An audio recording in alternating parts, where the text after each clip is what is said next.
Olá a todos, esse é o terceiro vídeo aí para a Física Experimental 1 e o conteúdo que nós vamos abordar nesse vídeo se refere ao capítulo 2 aí da apostila, né? Nesse capítulo o título do capítulo é a questão sobre repetição de medidas. E para abordar o conteúdo que é trabalhado nesse capítulo, eu vou partir de uma abordagem mais prática, que é utilizando dados experimentais. Então eu vou usar dados de pêndulo obtidos utilizando um cronômetro manual e um cronômetro digital. Vou usar dados de pêndulo porque basicamente é o aparato experimental mais simples aí para você montar no laboratório de FISESP-1, né? E que você pode montar em algum momento até, inclusive até na sua residência, né? Então, para fazer a medida, né, para considerar os conteúdos que são abordados nesse dado, desculpa, nesse vídeo, né? Nós vamos usar um pêndulo. Esse pêndulo ele é definido um comprimento dele, né? Que eu vou chamar de L.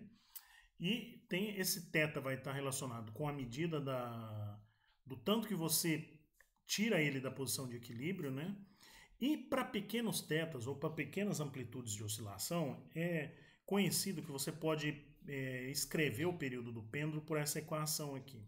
Então, o período do pêndulo seria 2π raiz de L sobre G, né? Como nós estamos utilizando um cronômetro digital e um cronômetro manual, uma coisa que é importante a gente ter em mente aí são as resoluções desses cronômetros, né? A resolução não é a incerteza, então em alguns momentos você pode usar a resolução como incerteza, mas nem sempre a incerteza é a resolução, né? Então, nós vamos definir a resolução. Definir não, isso já é uma característica que vem dada pelo fabricante, né? Então a resolução do cronômetro manual ela é 1/100º ou 0,01 segundo, né? E a resolução do cronômetro digital é 1 milésimo ou 0,001 segundo, ok? Para isso, nós vamos começar olhando como que você poderia fazer medidas de período para uma configuração de cronômetro manual, né? Então, aqui nós temos três figuras aqui, né? Três imagens. E basicamente a medida do período de um pêndulo era você olhar o deslocamento dessa bolinha da posição A até a posição B e depois da posição B até a posição A. Então, se você medisse o tempo total para esse percurso, o tempo de A para B e de B para A, você teria o período de um pêndulo simples, ok? Para o conjunto de dados que nós vamos utilizar, nós pedimos inicialmente que os alunos montassem um pêndulo simples com comprimento de 39,5 centímetros. Então, se, por exemplo, eu uso uma aceleração da gravidade igual a 9,78 e substituo nessa equação aqui, você encontra que o período esperado para esse comprimento de fio seria da ordem de 1,26 segundos, né? E aqui uma coisa que pode surgir é, será que o tempo para disparar e parar, uma pergunta, né, que pode surgir é, será que o tempo para parar e disparar o cronômetro exerce alguma influência? A resposta é sim. E isso vai estar embutido numa grandeza que nós chamamos tempo de reação, né? E esse tempo de reação, ele é modificado de pessoa para pessoa. Então, pessoas diferentes têm tempos de reações diferentes, né? Uma maneira que nós podemos utilizar para diluir essa influência desse tempo de reação é medir não uma única oscilação, ou seja, não uma única vez que o pêndulo sai de A, vai para B e volta para A, mas medir 5 oscilações. Então, contar 5 vezes que o pêndulo sai de A, vai B e volta A, ok? E depois, então, nós teremos um período, um tempo para 5 oscilações. O período seria esse tempo para 5 oscilações dividido por 5. Então você teria um período médio nessas 5 oscilações aí, né? Aqui nós temos um exemplo desse cálculo. Por exemplo, vamos imaginar que nós tenhamos um tempo para 5 oscilações que é da ordem de 6,20 segundos, tá? Então o período associado a esse tempo é 1,24 segundos, ok? Então, para esse conjunto de medidas que eu estou utilizando, o que os alunos fizeram foram 40 medidas de 5 oscilações cada uma. E depois fizeram a média dessas 5 oscilações, né? Com isso, nós obtemos esse conjunto aqui de 40 dados, ok? A primeira coisa a primeira pergunta que poderia surgir é, será que Esses dados que foram obtidos nesse conjunto que são comparáveis ou são compatíveis com o valor aceito, aqui eu estou utilizando o valor que eu obtenho a partir da equação do pêndulo simples como valor aceito.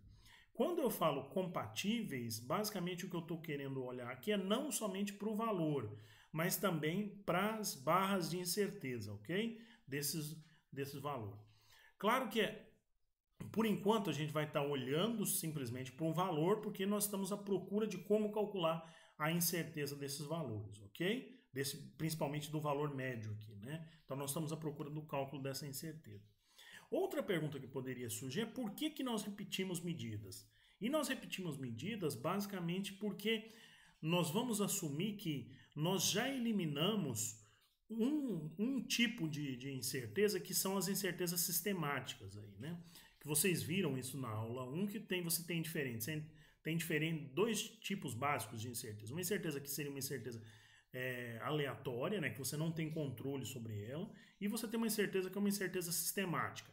Essa incerteza sistemática, você pode eliminar ela tomando alguns tipos de cuidado. Por exemplo, calibrando o seu equipamento de medidas bem calibrado, verificando se a forma com que você está fazendo medida é a forma correta. Por exemplo, você poderia pegar um paquímetro, se você lesse o paquímetro de maneira errada, todas as vezes, lesse da mesma forma errada todas as vezes, isso seria uma maneira de ter uma incerteza sistemática aí, né? E você poderia minimizar isso de forma o quê? Pega algum material que você sabe exatamente o comprimento ou a largura que esse material tem e observa a leitura que o paquímetro te dá. E aí, no fundo, você está aprendendo uma utilização melhor do paquímetro e vendo se o seu material de medida também está calibrado, né? Então, quando nós repetimos medidas, nós estamos assumindo que essas incertezas sistemáticas, nós já conseguimos eliminar elas de alguma maneira. Nós já eliminamos essas incertezas sistemáticas e nós só temos incertezas que são as chamadas incertezas aleatórias, ok? E essa incerteza aleatória, quando nós fazemos uma série de medidas, nós queremos obter, no fundo, uma distribuição de medidas. Ver como que essas medidas variam em torno de um certo valor e que nós vamos conhecer esse valor como a média, né?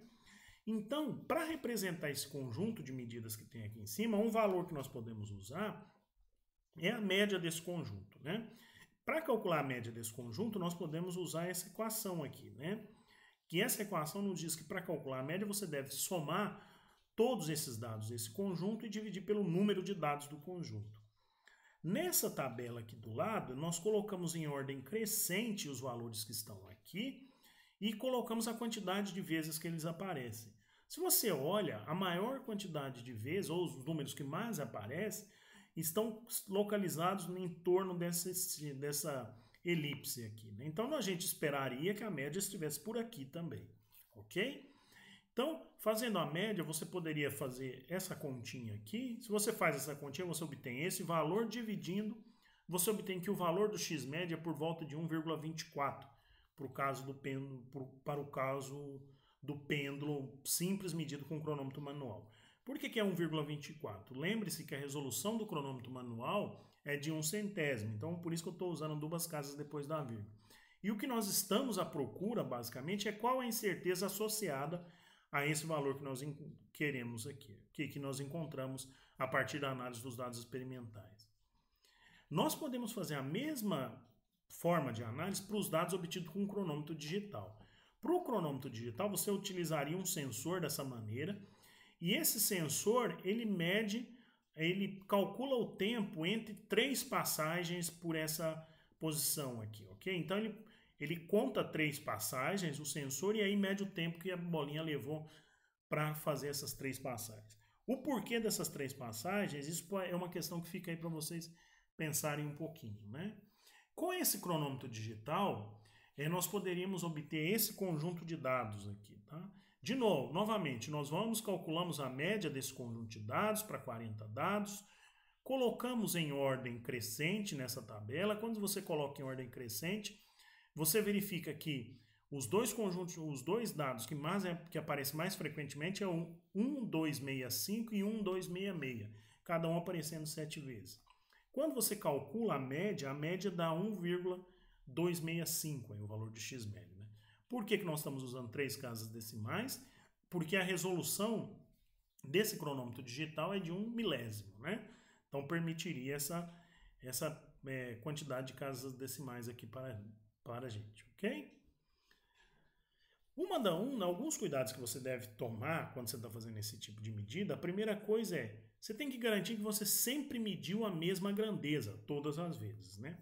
Por exemplo, um erro que nós encontramos quando fazemos medidas do cronômetro, do pêndulo simples com cronômetro manual, nessa configuração aqui, era o seguinte, o aluno puxava o pêndulo até a posição A e soltava. Lembre-se que ele deveria medir 5 oscilações, ou seja, 5 vezes desse período, desse trânsito completo aqui, né? Ir de A até B e voltar a A. Só que muitas vezes o aluno já soltava aqui em A e contava como se fosse 1. Quando o pêndulo vai em B e volta em A, ele já contava 2. Então, no fundo, o que ele está fazendo, ele está contando uma oscilação a menos aí. Ele vai fazer uma medida por um tempo de 4 oscilações. Só que na hora de terminar a medida, se ele não tomar cuidado e pensar que fez para 5 oscilações, ele vai pegar aquele tempo e dividir por 5. Ou seja, um experimento que era para ele fazer medida com 5 oscilações, ele fez com 4, mas ele achou que fez com 5. Então, no fundo, ele estava medindo coisas diferentes. Aí, claro, ele vai encontrar um valor de período bem discrepante aí, né? Outro cuidado que nós devemos ter é minimizar erro sistemático, né? E uma das maneiras de você minimizar os erros sistemáticos é, por exemplo, garantir que o seu cronômetro está zerado. Então, após cada tomada de medida, você vai lá e zera o cronômetro. Seu cronômetro ficou zerado mesmo? Quando você zera, ele tem alguma oscilação? Aparece alguma medida no cronômetro sem você ter feito nada? Isso são cuidados que você tem que ter. Outra coisa, a tomada de dados deve ser independente. Uma das maneiras de você tornar essa tomada de dados independentes é fazendo uma rotação de quem está medindo o período do pêndulo. Isso faz com que os dados, você tenha uma independência entre os dados também. Claro que você poderia ser mais criterioso no sentido que você fazia uma rotação com a pessoa que está tomando os dados, fazia uma rotação de cronômetros também, então você mudava o cronômetro. Você também poderia, às vezes, pensar a questão do aparelho, você repetir várias vezes a medida do comprimento do fio, com várias pessoas para verificar isso daí, entendeu? Então tem várias maneiras de você ter certeza sobre o que você está fazendo medida ali, né? Outra coisa que você deve ter em mente é o seguinte, que as repetições de medidas, elas vão te possibilitando uma diminuição nas incertezas aleatórias. Mas até essas incertezas aleatórias têm um limite, principalmente quando você está utilizando aparelhos digitais. E esse limite é a resolução. Então você não poderia nunca ter uma incerteza menor do que a sua resolução, ok? Então o limite inferior da sua resolução, da sua incerteza é a sua resolução, ok? Então isso é uma coisa que vocês devem tomar cuidado. Aqui nós temos um conjunto de dados por cronômetro manual, né? E o valor médio e essa ordem, essa tabelinha aqui onde eu ordeno os dados e